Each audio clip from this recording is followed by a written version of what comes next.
going on? No horsing around. Family Zack Boyd, Stephen Burton back at it again. Zach Moss breaks his arm today, out 6 weeks. That was the big storyline today's training camp. This is your training camp recap. Guys, as we try to bring continued coverage every single day and just be ahead of things. And Stephen, I know there's been a lot of running back conversation. This is not the conversation that we expected to probably be having tonight. But nevertheless, you're already down Jonathan Taylor. Now you're down your next running back. So you're down to your third string guy, and one would think of Deion Jackson. Just initial thoughts on Zach Moss and, the extent of his injury with the current dynamic of this football team. It's a bummer for him. It really is. Because you're going through this process. He was going to get a lot of snaps during this process. He looked good last year coming in. He's a big physical back. So he fits kind of he fit what you wanted to do. Obviously, we don't know how anybody fits in Shane Steichen's offense yet. We don't know how that looks, but reliable running back. And now you're kind of back down. Like you said, you're to a Deion Jackson and a couple of rookies that we're kind of digging in, trying to see who they are. As you have Jonathan Taylor kind of still sitting, he's one of two players who's still on the PUP list as of, I'm going to clarify what I said, as of the recording of this. Yeah. He is one of two, because we know that news breaks pretty quickly sometimes. Sometimes, like yesterday, immediately after the episode drops. Yeah. I don't see them going out and signing a veteran. I just don't, because I think, we're not going to talk a ton about Jonathan Taylor, but I don't see him going anywhere. I don't see them going out to sign a veteran running back. I think he is going to eventually play. You heard Coach Steichen even say it, once he's healthy, they plan for him to be out there. So it's a bummer for Zach Moss, because you would have gotten to see him kind of get that workload, and he's a reliable running back. Yeah, you definitely are going to have some uphill things. I don't know that they go for maybe a marquee big name free agent, but I wouldn't be surprised as camp kind of progresses, depending on the situation with Jonathan Taylor. I'm not sure that you want to go in with Deion Jackson being your surefire number one. Might be a situation where you just want to see what he looks like in preseason game one, and then maybe make an evaluation and judgment based off of that. I don't expect a crazy splash hire, with like a Dalvin Cook or anything like that. But that being said, I don't know. Maybe you do take a 1-year insurance rental on a Leonard Fournette, on a veteron minimum, or something like that. I've heard the name Kareem Hunt. I know there's ties. I know there's ties, but I don't see Jim Irsay signing off on that at all. I know for 100% fact in the past, he's been really, really, really against anyone who's had any issues with domestic violence in the past. And we're not going to get into, all of those social issues on here, but I would think that would be very hard to talk Jim Irsay into Kareem Hunt, although arguably the second best back available. He is a highly, highly productive running back. There's no question about that part of it. And the prize being Dalvin Cook, which we're not in a situation where, you really want to go out there and necessarily sign a guy like that. I think the hopes are, we let some things kind of pass through for these next couple of weeks, and then eventually Jonathan Taylor works his way back onto the football field. That's best case scenario. Worst case scenario is maybe you do have to go out and sign a low level guy, and we'll just see how that goes. Maybe a running back like by committee, a lot like Philadelphia had with Shane Steichen last year. They were never fully committed to just one guy all the time. They really bounced around, especially in the playoffs. So more to come on that. It'll be very, very interesting.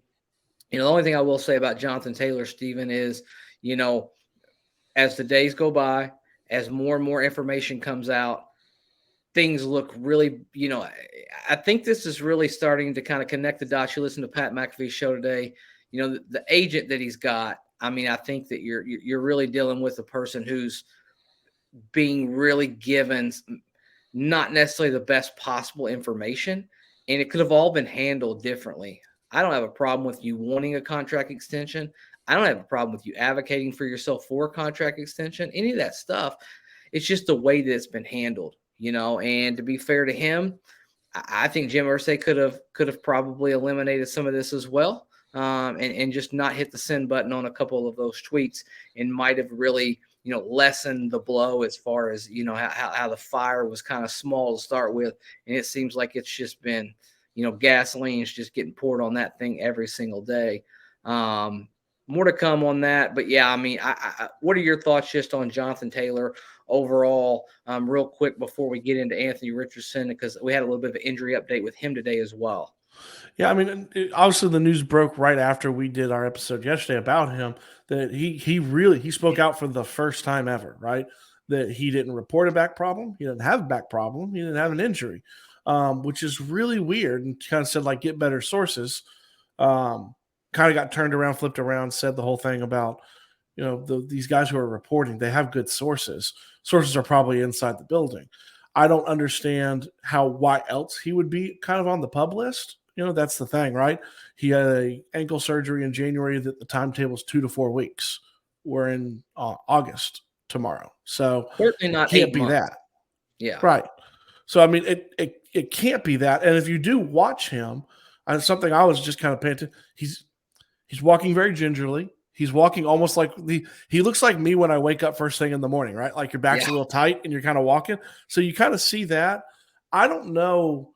I mean, and then like you said, the Pat McAfee thing, that kind of blew my mind a little bit to hear him talk about how he's not loving the way he's treating support staff around the building right now, which is just so counterproductive and so counter to what anything we've heard about JT for the last 3 years.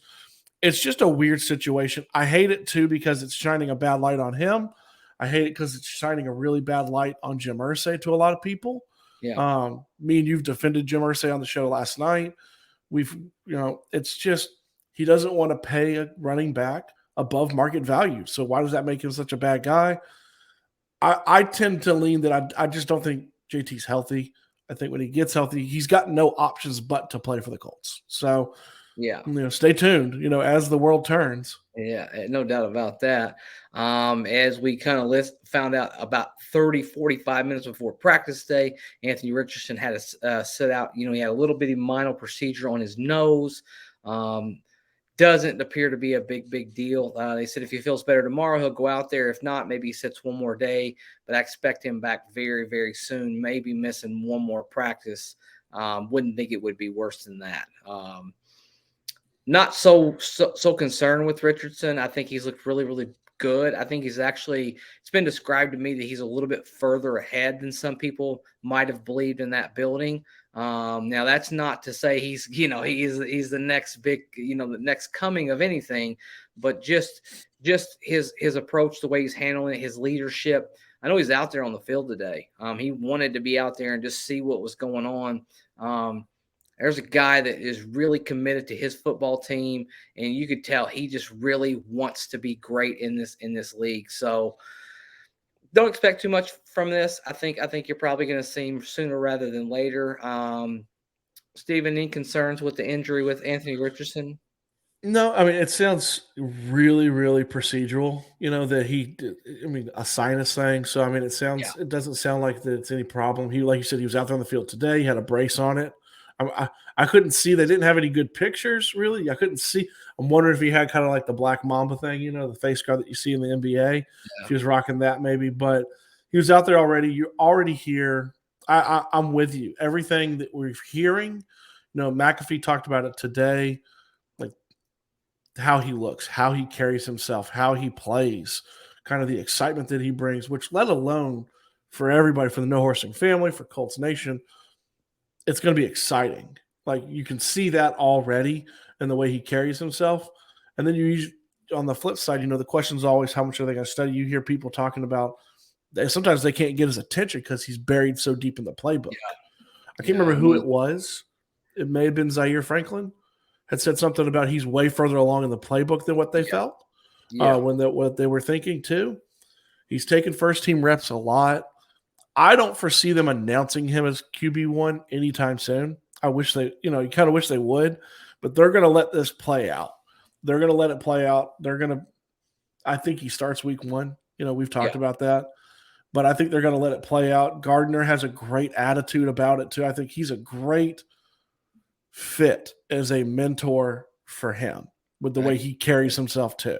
100%, man. 100%.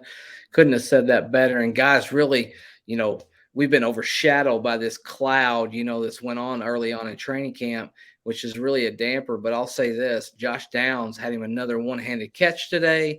Um, as advertised, in my opinion. I know Steven and I were on this pretty early. I remember specifically night before the draft, Steven mentioning that he was a real big fan of him even before we drafted him. Um, I was I really need to go back once he said that. I thought, wow, man. I mean, if you like him that much, I want to go back and take a peek. I didn't see it the first time around. And actually, I mean, it was so true. And I thought, wow. And I was actually shocked he fell to us. Honestly, I thought he would have gotten taken a little bit earlier. I know he didn't run the greatest 40 time in the combine, and that kind of hurt him a little bit. But that being said, man, he looks really, really good early on. One of your young training camp stars.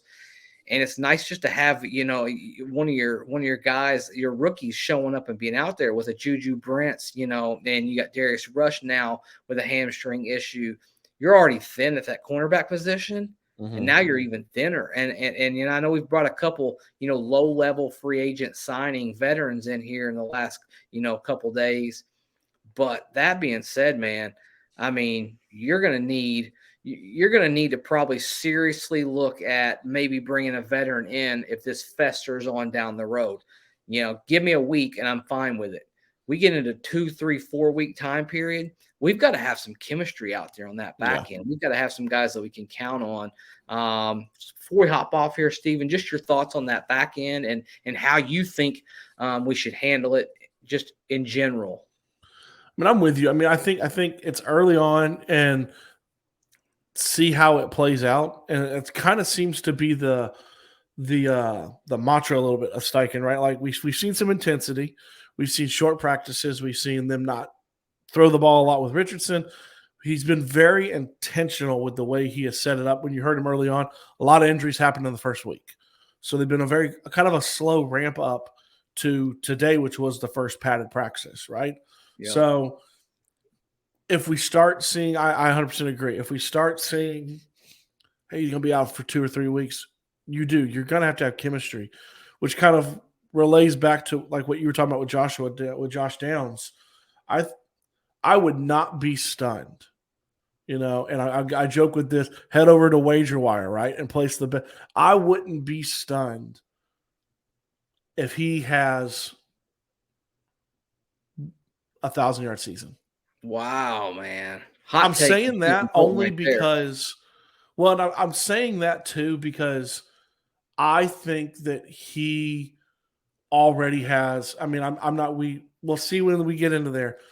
Has the potential to have a really special bond with Richardson, from roommates in rookie minicamp to throwing the ball in the hotel parking lot to their roommates in training camp, constantly talking. They have a really good chance. He has a really good chance to have the best bond with Richardson right out the gate. Now, that doesn't mean that it will last, but he's being set up to be a really big piece, I think, of the offense.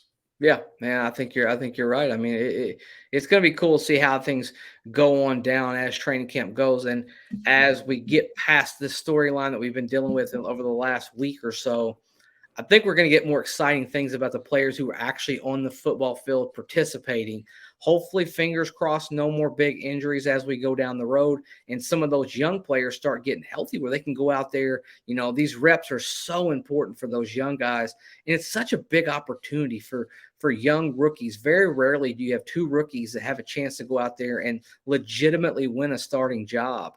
And not being on the football field is not a very good way to do that. I think Juju's probably in a little better position with where they drafted him. But it should be interesting down the road. Guys, if you haven't joined this No Horsing Around family, feel free to tap in and do that, man. We're so grateful for each and every one of you. This family keeps getting larger and larger every single time we put something out, man. It's just amazing, this Colts community, how we've all kind of banded together. We've joined each other on live streams. I know in season it gets awesome because we have so many people in there kind of having that conversation. We want you guys to control the chat, as well as we want you to control, all of the comments on here. Get that conversation going. Let us know what you think and your thoughts about what you've seen up until this point in training camp. And as far as that goes, I think it's going to still be some good, exciting young football players for this football team. Stay tuned until next time. Steven, send us out like you always do, brother. Yeah, like we always do, and like Zach said too. Don't be afraid to leave a comment. You can leave your feelings, because we definitely see a lot of comments that come through that they will disagree with us. Sure. And they may be long, they may be short, and there are sometimes that we'll respond to those. Back in the beginning, we tried to respond to as many as we possibly could. Now there's so many sometimes that it's a difficult thing for us. But whether it's JT sitting out or Zach Mawson, it's not a great day, right? Like we still come on here, we're still going to talk about it. And in the end, we end the shows the same way we always do.